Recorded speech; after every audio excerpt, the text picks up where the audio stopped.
Hello friends, कैसे हो आप सब। मैं हूं आपका दोस्त रवि वर्मानी। मैसेज जुड़ चुके हैं आपके अपने channel Ravi Varmani guideline show में। मैं हूं आपका दोस्त and host Ravi Varmani, writer actor.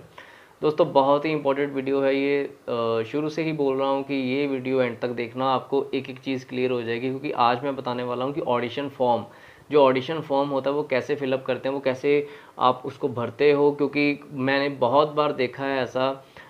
Recently dance Punjab dance के ऑडिशंस थे और वहाँ पे भी मैंने काफ़ी जो पार्टिसिपेट करने के लिए आ रखे थे बच्चे। तो जब वो फॉर्म भर रहे थे तो उनको बहुत सारी दिक्कतें आ रही थी।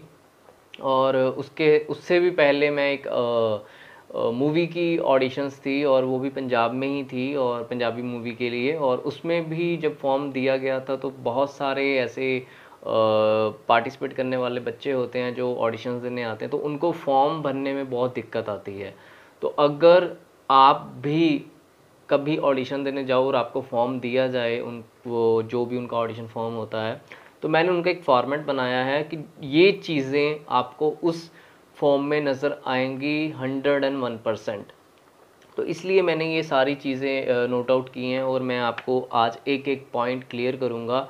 बिल्कुल ध्यान से ये वीडियो देखना, बहुत सारी चीज़ें आपको पता चलेंगी। आप जैसे जैसे मैं बताता जाऊँगा आप वैसे वैसे लिखते भी जाना, ताकि जो पॉइंट्स हों वो आप एक बार लिख लोगे तो आप उसको याद कर लेना अच्छे से कि मैंने यहाँ पे क्या क्या भरना है। इन फ्यूचरली आप जब भी ऑडिशन देने जाओगे तो आपको ऑडिशन फॉर्म भरने में दिक्कत नहीं आएगी। तो ये वीडियो बहुत ज़्यादा इम्पॉर्टेंट है। बिकॉज आप जहाँ भी ऑडिशन देने जाओगे पंजाब में मोस्टली ऑडिशन फॉर्म दिया जाता है जब आप ऑडिशन देने जाते हैं। क्योंकि वहाँ पे ज़्यादातर पंजाब में ओपन ऑडिशंस होते हैं। ओपन ऑडिशंस का मतलब होता है कि आप किसी भी एज के हो, जिस भी एज के हो, आप ऑडिशन देने जा सकते हो और हर तरह के कैरेक्टर के लिए आप अप्लाई कर सकते हो। चाहे फर्स्ट लीड हो, चाहे सेकंड लीड हो, सेकेंडरी हो, सपोर्टिंग हो, तो मतलब हर तरह के करेक्टर के लिए आप अप्लाई कर सकते हो। तो ये जो फॉर्म मैंने जो फॉर्मेट बनाया है वो सेम एज इट इज़, आपको जो जो पॉइंट्स होंगे वो आपको वहाँ नज़र ज़रूर आएंगे। सबसे पहले तो आपको एक फ़ोटो लेके जानी है अपनी पासपोर्ट साइज़। जब भी आप कहीं ऑडिशन देने जाओगे, आप एक फ़ोटो जो होती है वो तो फॉर्म पर लगती ही लगती है। आप एक एक्स्ट्रा इसलिए लेके जाएंगे, मान लो अगर वो फ़ोटो ख़राब हो जाती है जब आप लगाते टाइम या कुछ भी होता है ना, तो वो एक फ़ोटो आपके काम आ सकती है। यानी एक फ़ोटो आप फॉर्म पर आएगी, वो लगनी है। एक फ़ोटो तो मैंडेटरी है, चाहिए ही चाहिए।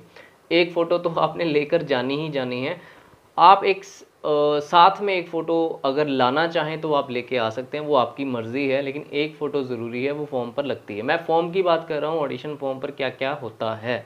तो सबसे पहले एक फ़ोटो लगती है पासपोर्ट साइज़, जो आपकी करंट फ़ोटो हो। यानी आप अगर मान लो आप ऑडिशन देने जा रहे हो 20 जुलाई को फॉर एग्ज़ाम्पल, तो आप रिसेंटली यानी एक वीक के दौरान 15-16 तारीख को आप एक पासपोर्ट साइज़ फ़ोटो क्लिक करवा लिए और एक फ़ोटो वो लेके जी, ताकि जो आपकी फ़ोटो हो वो उस ईयर की हो, उस मंथ की हो। क्यों, उसका रीज़न भी बताता हूँ। कई बार क्या होता है, आप पासपोर्ट साइज़ फ़ोटो वहाँ पे लगा देते हो और वो लगा देते हो 5 साल पुराने। तो उसमें आपका फेस और पासपोर्ट साइज़ में तो नेचुरल सी बात है, फेस ही आएगा, और तो कुछ आता नहीं है, राइट। तो वो आपका फेस 5 साल पहले का कुछ और होता है और अब रिसेंटली जब आप ऑडिशन देने पहुँचे तो वहाँ पे आपका फेस चेंज है, राइट। तो इस वजह से आपको जो पासपोर्ट साइज़ फ़ोटो होती है वो आप तब की लगाएं जब आप जिस दिन ऑडिशन देने जाना उससे एक वीक पहले की वो फ़ोटो लगाएं, राइट। पहला पॉइंट क्लियर हो गया। उसके बाद आपका आता है फुल नेम। एक कॉलम बना होगा, फुल नेम लिखा होगा, वहाँ पे आप अपना नाम भरेंगे, जो भी आपका नाम है। जैसे मेरा नाम है रवि वर्मानी, तो मैं फुल नेम पे भरूंगा रवि वर्मानी, राइट। उसके बाद उसके नीचे होता है एज। आपकी एज क्या है, मान लो आपकी एज जो भी है 30, 50, 60, 70, 20, 25, 20, 22, जो भी है वो आप पर्टिकुलर आप वहाँ पे अपनी एज लिखेंगे और बिल्कुल सही लिखेंगे। मैं एक ही चीज़ बोलता हूँ, जो भी फॉर्म पर, ऑडिशन फॉर्म पर ये कोशिश करनी है कि जो भी लिखो वो आप जो सही है, जो आपको पता है कि ये बिल्कुल ट्रुथ है, सच में मैं मेरी एज इतनी है, मेरी हाइट इतनी है, वो सब लिखो। कभी भी ऐसे ही मत लिख दो जिससे आपको कल को काम ना मिले छोटी सी गलती की वजह से, तो इस चीज़ की आपने गलती नहीं करनी, इस चीज़ का आपको ध्यान रखना पड़ेगा। आप जो भी है एज है तो वो बिल्कुल एक्यूरेट लिखो, सही लिखें। उसके बाद आती है हाइट। हाइट आप लिखिए अपनी जैसे जो अगर आपकी 5 फीट है, 6 फीट है, या 5 फीट 10 इंच है, 5 फुट 5 है, तो जो भी हाइट है वो आप लिखेंगे। और ये जो ऑडिशन फॉर्म होता है मेल और फीमेल आर्टिस्ट के लिए, दोनों के लिए सेम होता है, कभी भी अलग अलग नहीं होता। तो इस चीज़ का आपको ध्यान रखना चाहिए कि कई बार कुछ लोग ये भी बहुत ज़्यादा फ्रेशर्स होते हैं तो वो सोचने लगते हैं कि शायद दोनों के फॉर्म्स अलग अलग होंगे। ऐसा नहीं होता, फॉर्म एक ही होता है ऑडिशन फॉर्म, और वो मेल हो चाहे फीमेल आर्टिस्ट हो, दोनों को एक ही वो वैसे ही भरना पड़ता है। उसके बाद कॉलम आता है वेट का, यानी आपका वेट कितना है। आप ये इसलिए मैं चीज़ें बता रहा हूँ ताकि आप जब ऑडिशन देने जाएं तो ये चीज़ें अपने माइंड में रख के जाएं कि ये चीज़ें वहाँ पे होंगी, वहाँ पे पूछी जाएंगी, फॉर्म पर होंगी, तो हमने ऐसे ऐसे भरना है, राइट। तो वेट, आपका वेट कितना है प्रेजेंटली उस टाइम, ठीक है। आइज़ का कलर आपका कौन सा है, यानी आपकी ब्लैक आइज़ है, ब्राउन आइज़ है, या ब्लू हैं, जो भी है वो आप कलर आइज़ का भरेंगे वहाँ पे, ठीक है। ये कॉलम्स बने होंगे, आपने फिलअप करना है सारा। जैसे हेयर, आपका बालों का रंग कैसा है, आपके बाल कैसे हैं, आपके बाल लंबे हैं, छोटे हैं, कौन से कलर के हैं, ये सब आप वहाँ पे लिख सकते हो। उसके बाद आप मेल हो या फीमेल हो, वहाँ पे एक टिक मारना होगा, आपने टिक लगाना होगा। अगर आप मेल हो तो मेल पे टिक लगाओ, तो फीमेल हो तो फीमेल पे टिक लगा सकते हैं, ठीक है। उसके बाद नीचे ऑप्शन होगी कॉन्टैक्ट नंबर की। फर्स्ट कॉन्टैक्ट नंबर लिखा होगा और उसके बाद लिखा होगा second contact number. First contact number में आप अपना पर्सनल नंबर दे सकते हैं, और सेकंड कॉन्टैक्ट नंबर में अगर आपके पास कोई सेकेंडरी फ़ोन है या आपकी फैमिली में से अगर आप किसी का नंबर लिखना चाहते हो, ये मैंडेटरी नहीं होता, आप भरो चाहे ना भरो। ये इसलिए लिखा होता है कि बाई चांस अगर आपका पर्सनल नंबर, वो वाला नंबर कभी नहीं मिलता, तो वो सेकंड नंबर पर कांटेक्ट कर पाएँ प्रोडक्शन वाले, तो उस वजह से होता है ये। सेकंड नंबर में आप अपने फैमिली में से फादर या मदर का किसी का नंबर लिख सकते हैं। उसके बाद बात आती है जी सबसे इम्पॉर्टेंट, जो नेक्स्ट होता है वो होता है नोटेबल प्रीवियस परफॉर्मेंस एक्सपीरियंस और रोल्स। इसका मतलब है कि आप नोट कीजिए, आप वहाँ पे लिखिए कि आपने प्रीवियस परफॉर्मेंस, यानी आपने पहले किस तरह की परफॉर्मेंस की हैं, आपका एक्सपीरियंस क्या रहा है और आपने किस तरह के रोल्स निभाए हैं। नोटेबल प्रीवियस परफॉर्मेंस एक्सपीरियंस और रोल्स, जो आपका एक्सपीरियंस है, परफॉर्मेंस जो आपने की है, आपके क्या क्या रोल्स निभा रखे हैं, वो चीज़ आपने वहाँ पे लिखनी है।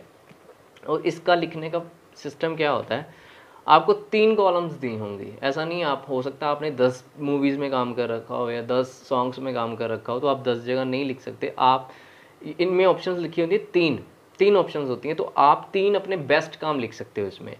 अगर आपने 3 ही काम किए तो आप अपने 3 काम लिखिए पूरे। और लिखने कैसे होते हैं इसको मैं आपको समझाता हूँ। एक डैश दिया होगा और साथ में लिखा होगा कंपनी/प्रोडक्शन हाउस, यानी आपने किस कंपनी, किस प्रोडक्शन हाउस के थ्रू आपने काम किया। जैसे मान लो कोई भी प्रोडक्शन हाउस है, ठीक है, तो आप उसका नाम लिखेंगे। मैं वैसे ही एग्जांपल के तौर पे बोल रहा हूँ। अगर मान लो आपने रवि वर्मानी एंटरटेनमेंट में काम किया, तो आप वहाँ लिखोगे रवि वर्मानी एंटरटेनमेंट कंपनी और प्रोडक्शन हाउस के खाली कॉलम में, ठीक है। उसके बाद एक ऑप्शन होगी आपने एक मतलब एक फिर बाद में फिर वो एक लाइन होगी नीचे, और साथ में लिखा होगा कि आपने मूवी या सॉन्ग्स जिसमें भी काम किया है उसका पर्टिकुलर नेम लिखिए। तब आप लिखोगे, जैसे आपने अगर सॉन्ग में काम किया तो सॉन्ग का टाइटल नेम वो लिखोगे। अगर आपने किसी शॉर्ट मूवी में या मूवी में काम किया है तो आप वहाँ उस मूवी का नाम लिखोगे, समझ गए। उसके बाद एक बात होगा करेक्टर का। करेक्टर यानी आपने उस मूवी में जिसका आपने प्रोडक्शन हाउस का नाम लिखा है और जिसकी मूवी के बारे में या सॉन्ग के बारे में आपने लिखा है, उसमें आपका करेक्टर क्या था, वो कॉलम खाली छोड़ा होगा और वहाँ पे आपने भरना होगा। यानी आप अगर फर्स्ट लीड किया है, सेकंड लीड किया है, सपोर्टिंग किया है, सेकेंडरी किया है, जो भी करेक्टर आपने किया है उसका आप वहाँ पे मेंशन करेंगे, ठीक है। उसके बाद साथ में लिखा होगा, फिर खाली जगह छोड़ी होगी, लिखा होगा ईयर। अब इस पे ध्यान देना कि जिस दिन, यानी जिस दिन जिस ईयर आपका सॉन्ग या शॉर्ट मूवी रिलीज़ हुई है। अब ये ध्यान से बात सुनना, आपने कब काम किया, आपने किस दिन काम किया, ये मैटर नहीं करता। किस दिन और कब वो सॉन्ग या मूवी रिलीज़ हुई थी मार्केट में, उस दिन का ईयर लिखना है। यानी अगर आप वो 2019 में रिलीज़ हुई थी तो 2019 लिखोगे, 18 में हुई तो 18 लिखोगे। हो सकता है शूटिंग आपने 18 में की हो लेकिन रिलीज़ 2019 में हुई हो, वो सॉन्ग हुई हो, ये शॉर्ट मूवी हो, फिर आप 2019 लिखोगे। ऐसा नहीं है आप जिस दिन शूटिंग करके आए हो आपने सोचा कि शूटिंग तो मैंने 2018 में की थी तो आप 2018 लिख दो वहाँ पे, ऐसा नहीं है। अगर 2000 रिलीज़ जब हुई थी आपने वो वाला ईयर जो है वहाँ पे लिखना है, ठीक है। इसमें ऑप्शन मैं रिपीट कर रहा हूँ क्योंकि ये इंपॉर्टेंट है। खाली जगह छोड़ी होगी और साथ में लिखा होगा कंपनी और प्रोडक्शन हाउस, यानी कंपनी और प्रोडक्शन हाउस जो भी जिसमें आपने काम किया उसका नाम लिखिए। उसके बाद खाली जगह छोड़ी होगी मूवी या सॉन्ग किस में काम किया है आपने, वो आपको वहाँ पे मेंशन करना पड़ेगा। उसके बाद फिर खाली ऑप्शन होगी और लिखा होगा करेक्टर, कि करेक्टर कौन सा किया था। उसके बाद फिर खाली जगह छोड़ी होगी उसमें लिखा होगा ईयर, यानी किस ईयर में आपने ये वाला काम किया था। फाइन। और यही ऑप्शंस 3 बार होंगी, यानी आप 3 बार इसको भर सकते हो, ठीक है। अब अगर कुछ लोग ये सोचते हैं कि हम ऑडिशन पहली बार दे रहे हैं और हमने कभी काम नहीं किया, हम फ्रेशर्स हैं, तो आप फिर वो फिलअप मत करिएगा, वो कॉलम खाली छोड़ देना, राइट। उसके बाद कॉलम आएगा role you are auditioning for first choice lead, slash करके एक छोड़ा होगा कॉलम, वहाँ पे आपने फिलअप करना होगा सेकंड चॉइस, थर्ड चॉइस, ठीक है। ऐसे करके 3 कॉलम्स दिए होंगे। अब इसका मतलब क्या, मैं आपको मतलब समझा देता हूँ। Role you are auditioning for, यानी आप किस तरह के रोल के लिए ऑडिशन देने आए हो, इसका मतलब मीनिंग ये है।